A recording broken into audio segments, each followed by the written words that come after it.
नमस्कार मंडळी, स्वागत आहे तुमचं माझ्या व्लॉगमध्ये। मी आहे पूनम आणि आज आपण जाणार आहोत एका वेगळ्या ठिकाणी। खूप सुंदर असं वातावरण असणार आहे तिथे आणि आता श्रावण महिना सुरू होत आहे, तर त्यासाठी हा स्पेशल व्लॉग महादेवांसाठी। तर बोला जय शंभो। आपण जाणार आहोत भुलेश्वरला आणि घरनं आमची जर्नी स्टार्ट झालेली आहे। मुलींना सकाळी लवकर उठून मी चपाती बनवून घेतलेल्या आहेत। आमचा सगळ्यांचा नाश्ता झालेला आहे आणि जाम आणि चपाती मी सोबत घेतलेली आहे।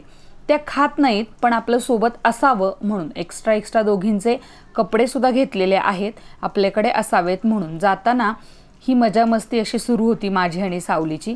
पुढची सीट रिझर्व असते, भूक असते शर्वीसाठी, ती सीट सोडत नाही आणि मला पुढे बसायला आवडतही नाही, त्यामुळे सावली आणि मी मागे बसलेला असतो। तर आमचा प्रवास हळूहळू सुरू झाला आणि हा बघा कात्रजचा चौक आहे, भारती हॉस्पिटल आलेलं आहे आणि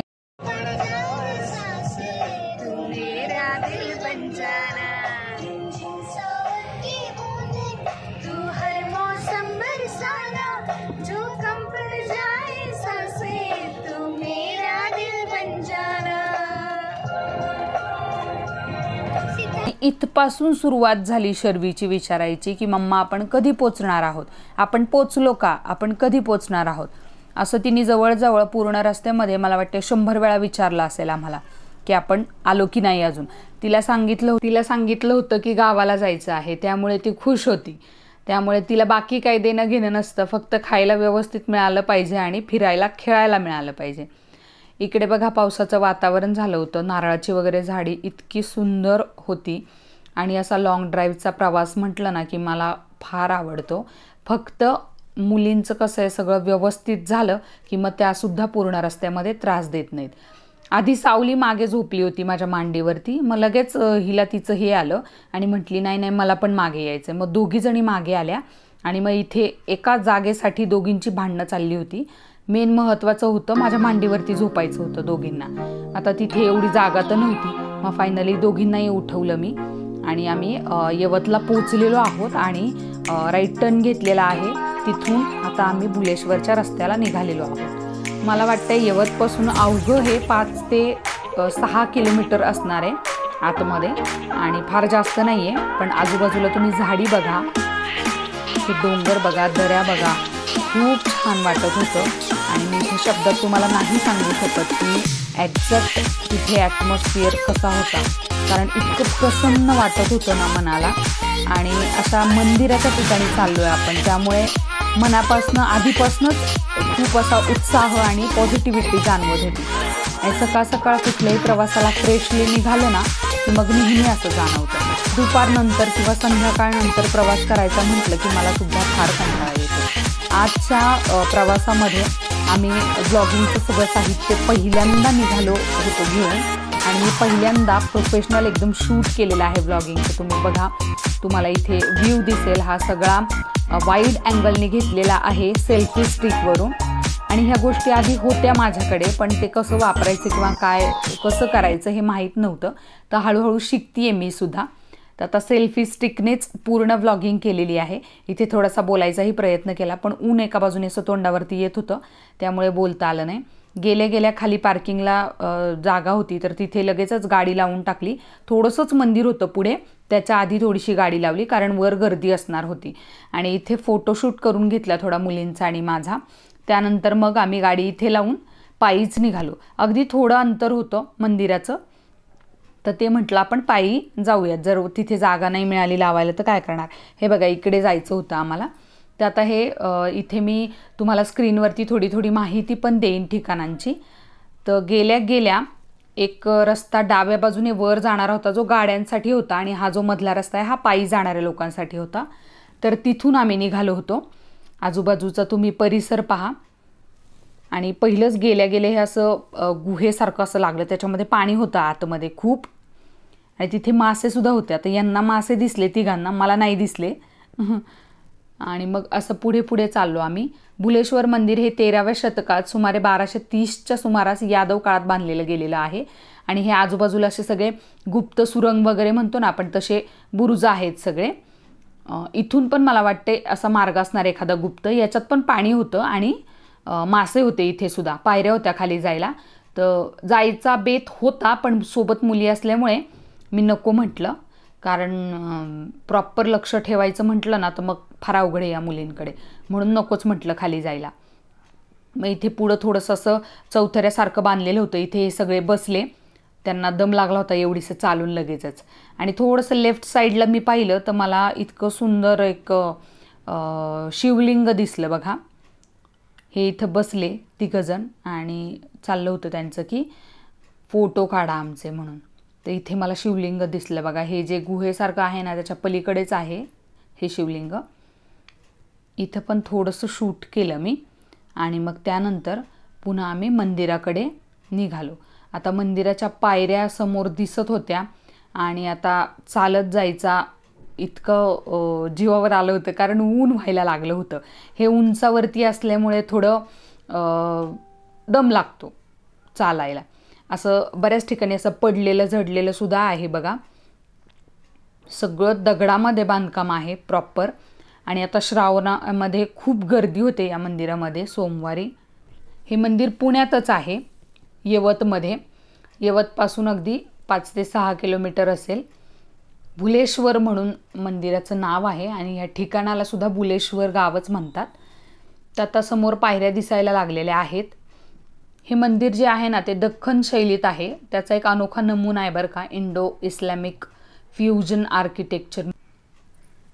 आता या दोघी पुढे चालल्या होत्या आणि त्यांच्या मागे मागे आम्ही चाललेलो होतो. काहीतरी हितगुज चाललं होतं दोघींचं. पायऱ्यांवरती बरीच नावं पण लिहिली होती बारीक अक्षरांमध्ये, वाचता येत नव्हती. पण या दोघींची मस्त मजा चालली होती, एकदम एन्जॉय करत दोघी पळत होत्या. आणि दोघींना सेम ड्रेस घेतलेले आहेत, सेम सँडल्स आहेत त्यांचे. आणि आता शर्वी कशी थोडी थोडी सावली एवढी उंच व्हायला लागलेली आहे, ती भराभर वाढायला लागते आहे. त्यामुळे सगळ्यांना असं वाटतं की सेमच एजच्या आहेत का, किंवा कधी कधी तर मला विचारतात ट्विन्स आहेत का.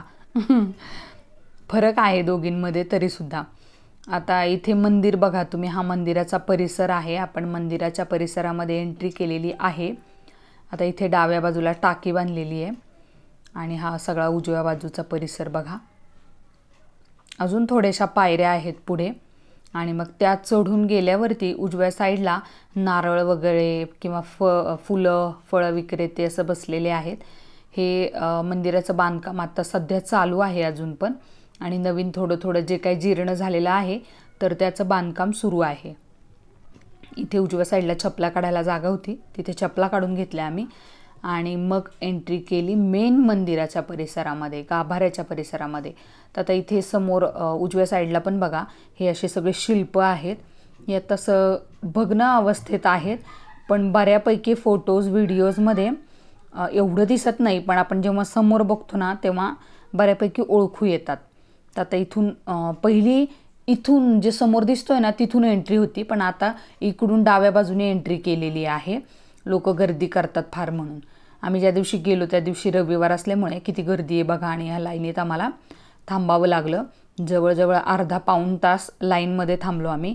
आणि आपण नुसती मोठी माणसं असलो लाईनमध्ये थांबायला तर काय हरकत नाही, पण ह्या छोट्या पिल्लांना घेऊन लाईनीत थांबायचं म्हटलं की मग भयंकर त्रास देतात. आणि वरून ऊन पण लागत होतं, खाली पाय भाजत होते, मुलींची चुळबुळ चालूच होती. फायनली एकदाच आम्हाला एंट्री मिळाली आतमध्ये. आत शिरलं ना मंदिरामध्ये म्हणजे इतकं थंड वाटतं ना, अगदी AC असल्यासारखं वाटतं. आणि जिथून आम्ही आत शिरणार होतो तिथे असं सगळं ब्राह्मण किंवा पुजारी ज्यांची अशी नावं कोरलेली होती, बहुतेक त्यांनीच कोरलेली असतील आणि ही नंतर कोरलेली आहेत, आपल्यासारख्या माणसांनीच कोरलेली आहेत. तर आता ते पायाखाली येत होते सगळी नावं. कारण त्याच रस्त्याने पुढे जायचं होतं आम्हाला. आता हा दुसरी एक एंट्री, आता ही मागे पहिली एक एंट्री केली, आता दुसरी एक एंट्री केलेली आहे. इथं उजव्या बाजूला असं मोकळ्या जागेमध्ये मुली खेळत होत्या बघा, आणि इथे खूप मोठं असं जागा होती आणि सेम असंच डाव्या साईडला पण होतं. पूर्ण असं सगळं काळ्या दगडामध्ये बांधकाम आहे. देवडी पण आहे बघा तिथे. आणि हे जे एंट्री होतं ना दरवाजाचं, तर तिथे पण अशा कडेला 2 मूर्त्या होत्या आणि हे असं सगळं कोरीव काम केलेलं होतं. आता बऱ्यापैकी पडलं झडलं होतं सगळं, पण तरीसुद्धा खूप छान दिसत आहे. एकदम बारीक काम केलेलं आहे बघा. इकडे एक मूर्ती आणि तिकडे एक मूर्ती. आतमध्ये गेलं की असा डाव्या साईडला एक जिना लागला आणि समोर असा बोर्ड लिहिला होता की शिवलिंग वर आहे. गेले गेल्या हनुमानाची एक मूर्ती होती आणि मग असं जायला वरनं असं भुयारातनं कसं जातो आपण वर, तसा जिना आहे वर जायला. तिथून असं वर जावं लागतं. आता इथे सगळ्या लाईटी लावलेल्या आहेत, त्याच्यामुळे त्याच्या प्रकाशात इतकं काही दिसणार नाही तुम्हाला, पण जेव्हा लाईट्स नव्हत्या तेव्हा हे अंधारात सुद्धा खूप सुंदर दिसायचं. आतमध्ये जास्त काही उजेड येत नाही बाहेरचा, म्हणून इथे लाईट्स लावलेल्या आहेत. आता इथे बघा लाईनमध्ये आम्ही पुढे अजून सरकतोच आहोत हळूहळू. तर इथे मोठे मोठे खांब आणि भिंतींमध्ये आपलं देवळी वगैरे किंवा जुने पुराणे असं भिंतीमध्ये कप्पे असायचे ना, तसे कप्पे आहेत इथे मोठे मोठे. त्याच्यावर पण खूप कोरीव काम केलेलं आहे. इथे बघा हे समोर असा मोठाच्या मोठा मोकळा पॅसेज होता आणि मंदिराच्या गाभाऱ्याच्या एंट्रीच्या उजव्या साईडला इतके देवी देवता कोरलेले होते. इथे तुम्हाला दिसत असेल बघा, बऱ्यापैकी तुटलेले वगैरे, नाकं तुटलेली होती. परत इतकं मोठं कासव होतं इथे. हे बघा त्याची पूजा पण केलेली आहे. इथे फुलं वगैरे टाकलेली आहेत. खूप मोठं कासव आहे हे. मागे शेपूट आहे आणि पाय पण दिसत असतील तुम्हाला. हे बघा हे लाईनीनी सगळे इतके सुंदर असं काम केलं होतं ना.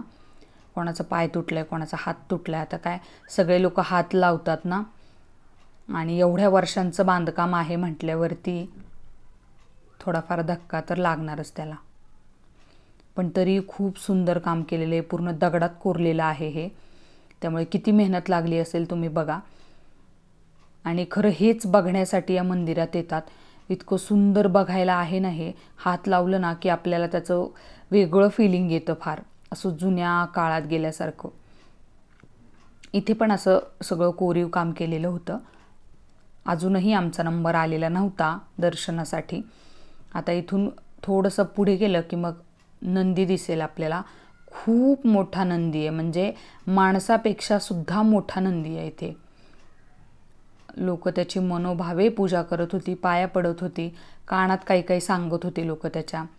असं म्हणतात ना, नंदीच्या कानात सांगितलेलं खरं होतं. म्हणजे आपण जसं देवाला नवस बोलतो ना तसं. तर आपल्याला काय हवं असेल तर नंदीच्या कानात बोलतात. तर इथे शर्वीचं चाललं होतं मला इथे बसायचं आहे म्हणून. तिला सांगितलं बाप्पा आहे आणि खूप मोठा आहे हा नंदी. मग त्याच्या मागून जायला रस्ता होता, मग मागून असं पुढे आलो आम्ही, पाया पडलो आणि मग थोडंसं आतमध्ये गेल्यावरती मग गाभाऱ्यामध्ये प्रवेश मिळाला. आत पण नाही सोडत गाभाऱ्यामध्ये, बाहेरनंच दर्शन घ्यायचं शिवलिंगाचं आणि मग यायचं. आत गेलं की मग खूप गर्दी करतात लोक. आणि आता वरचेवर इकडे कसं भाविक वगैरे जास्त येतात, त्यामुळे गर्दी असते. आणि आता श्रावणात तर खूप गर्दी असते, त्यामुळे मग गाभाऱ्यात शक्यतो नाहीच सोडत कोणालाच. किती मोठा नंदी आहे बघा. हिची मधी मधी गडबड चालली होती शर्वीची. त्यानंतर इथे उजव्या साईडला एक पालखी ठेवली होती, तिथे पण पाया पडलो आम्ही. आणि मग लाईनीत थांबून फायनली आम्ही आतमध्ये शिरलो. बरं आता इथे मोबाईल बंद करायला लावला. इथे शूटिंग केलेली चालत नाही म्हणले ते, म्हणून मला काय आतला फोटो नाही काढता आला, व्हिडिओ नाही काढता आला. त्यामुळे मग दर्शन घेऊन आम्ही पुढे सरकलो. मग असे मोठे मोठे कपाटांसारखे अशा भिंतींमध्ये खूप मोठे मोठे पोखण होते, खूप मोठे. कशासाठी होते माहीत नाही. इथे बसायला अशी खूप छान जागा होती खिडकीमध्ये.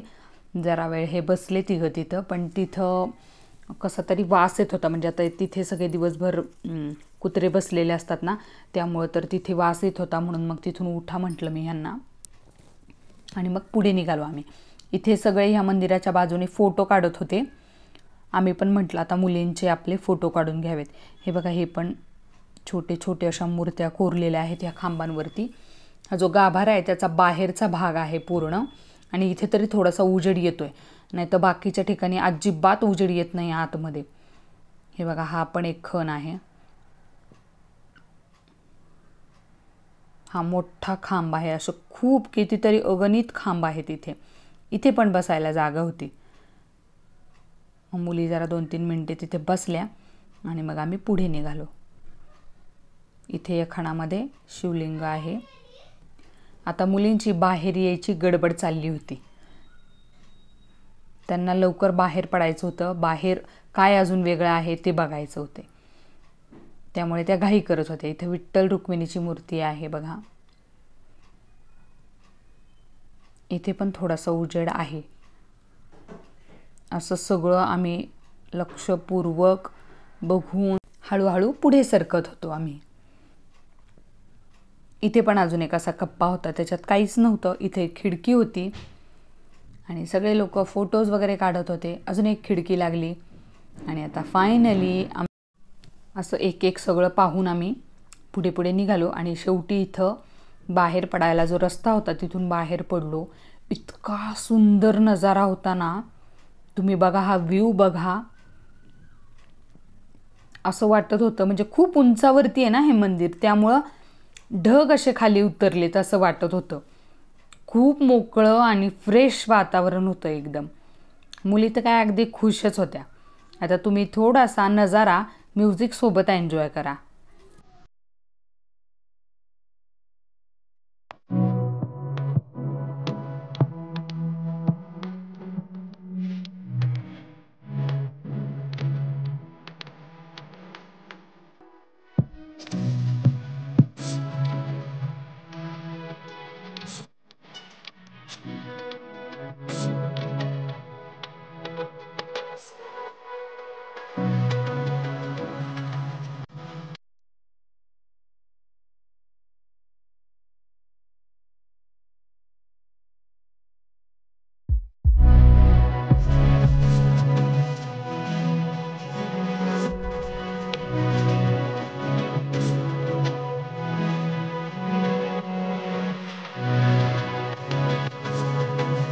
आता आम्ही खालच्या भागामध्ये आलेलो आहे. मंदिर वर आहे, जिन्याने खाली आलो आणि इकडे पण 2-3 मंदिरं आहेत, तिकडे पण जाऊन पाया पडून आलो.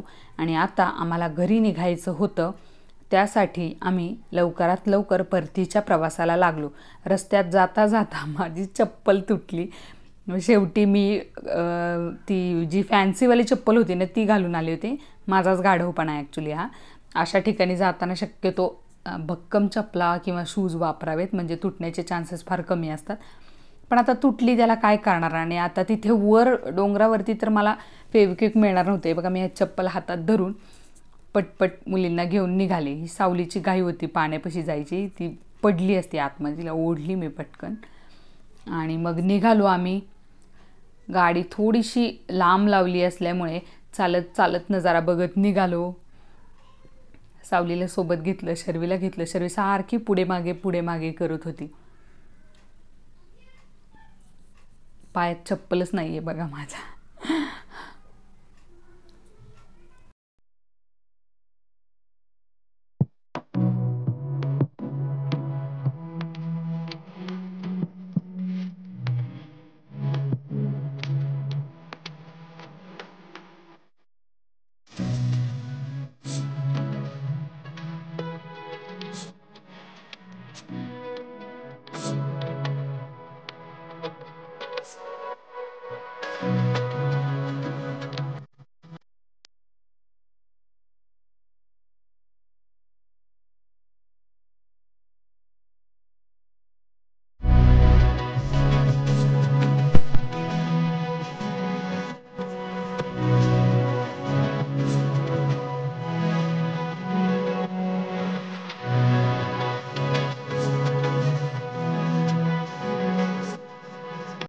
फायनली अशा पद्धतीने खूप सुंदर दर्शन घेऊन आम्ही आता परतीच्या प्रवासाला निघालो आहोत.